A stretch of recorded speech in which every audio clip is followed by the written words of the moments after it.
সবাই কেমন আছেন? বাঙালঘটি জমজমাটি ব্লগে আপনাদের স্বাগত। ব্যাঙ্গালোরে থাকাকালীন তো ছেলেই ব্লগটা স্টার্ট করতো, কিন্তু বাড়ি আসার পর থেকে ছেলেকে পাওয়াই যায় না, সারাক্ষণ দাদা দিদিদের সাথেই ব্যস্ত। ওই জন্য এখন ব্লগ আমিই স্টার্ট করি। তো চলুন স্টার্ট করা যাক। আজকে এই মকর সংক্রান্তি, কিন্তু আজকে সকাল থেকেই মায়ের এত শরীর খারাপ যে উঠে বসতে পারছে না। একদিকে তো এত বেশি ঠান্ডা পড়েছে না, মানে এখন মনে হচ্ছে কেন এই ঠান্ডার সময় ব্যাঙ্গালোর থেকে এলাম। তো যাই হোক, ওই ঠান্ডার জন্য মায়ের ঠান্ডা লেগে জ্বর হয়ে গেছে, তার উপরে গ্যাস।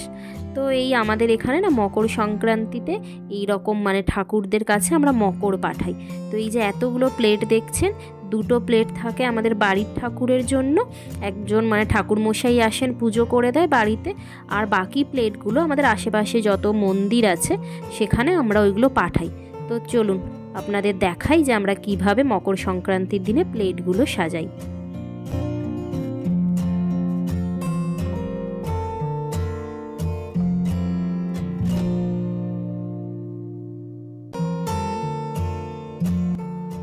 এখানে ফলগুলো কেটেও দেওয়া যায়, গোটাও দেওয়া যায়। তো আজকে আমি এই একা বাচ্চা সামলে সব কিছু করে উঠতে মানে একটু টাইম লাগছে বলেই আমি আর এগুলো কেটে দিলাম না, সব গোটা গোটাই দিয়ে দিচ্ছি। প্রত্যেকটা প্লেটেই কিন্তু সমান সমান করে সব কিছু দিতে হবে। এখানে আপনার যেই ফলগুলো দিতে হয় মানে আমরা দিই, সেটাই শসা, কলা, তারপরে শাকালু, রাঙা আলু, আতপ চাল মানে যেটা মকর হিসেবে ইউজ করা হয়, তারপরে কুল, আর মেইন যেটা থাকে সেটা হচ্ছে যে ওই তিলা বাতাসা থাকে আর আদা থাকে। যখন স্কুলে পড়তাম তখন এই মকর দিতে আমাদের বাড়ির থেকে আমিই যেতাম। এই সব পাড়ার বন্ধুরা মিলে মানে এই মকরের দিনেও ওই সেই সরস্বতী পুজোর মতো সকাল সকাল উঠে সব স্নান টান করে শাড়ি পরে যা হয় আর কি, তো নিয়ে পাড়ার সব বন্ধুরা একসাথে এসে ওই মকর দিতে যেতাম। সকাল থেকে বেরোতাম, আর এই মকরের টাইমেই তো আমাদের ওই মেলাটা হয়। তো এইখানে মকর দিয়ে তারপরে মেলা টেলা ঘুরে বাড়ি আসতাম। ওই সময়গুলো একটা আলাদাই ছিল। তো আজকে তো আর আমি যেতে পারবো না, আর মাও যেতে পারবে না। তো আজকে ওই জেঠিমাদের মধ্যে হয় বড় জেঠিমা বা ছোট জেঠিমা কেউ একজন যে আমাদের এই মকরগুলো নিয়ে গিয়ে দিয়ে আসবে ঠাকুরের কাছে। ওদের কাছে যখন দেওয়া হয় ওরা আবার এগুলোকে কেটে, মানে এগুলো কাটে না, ওদের কাছে কাটা সব ফল থাকে, এই মকর থাকে, সেগুলো আবার সুন্দর করে প্রসাদের মতো করে পাঠিয়ে দেয়। ওগুলো আসুক, ওগুলো আপনাদের দিকে দেখাবো। আর খেতে এত ভালো লাগে না, স্পেশালি আমাদের কালী মন্দিরের যে মকরটা বানায় না, ওটা অসাধারণ বানায়।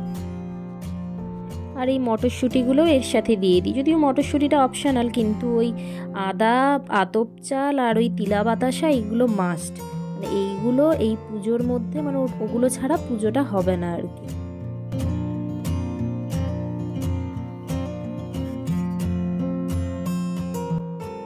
আমার প্লেট সাজানো কমপ্লিট। এই বড় বুম্মা, মানে আমরা জেঠিমাকে বুম্মাই বলি, তো এই বড় বুম্মাই নিয়ে যাচ্ছে পুজো দিতে। আমি যাই গিয়ে রান্নাটা করে নিই।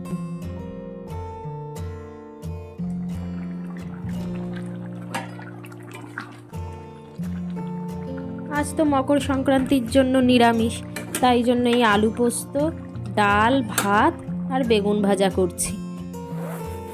আমাদের এই রান্নাঘরের জানালা দিয়ে এত সুন্দর লোকজন দেখতে দেখতে রান্না করা যায় না, মানে আমার বেশ ভালো লাগে। এইগুলো ব্যাঙ্গালোরে সত্যিই মিস করি।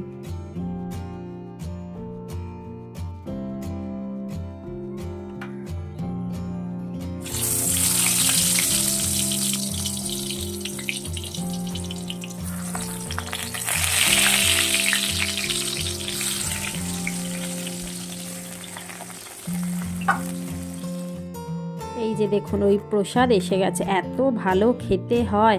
আর আমার বড় জেঠিমা করে কি, এই সবগুলোকে একসাথে পেস্ট বানিয়ে এর একটা পিঠে বানায়, তো ওটাও খেতে খুব ভালো লাগে। তো যাই হোক, চলুন ব্লগটা আজকে এখানেই শেষ করছি। যদি ভালো লেগে থাকে তো লাইক অ্যান্ড সাবস্ক্রাইব করতে ভুলবেন না।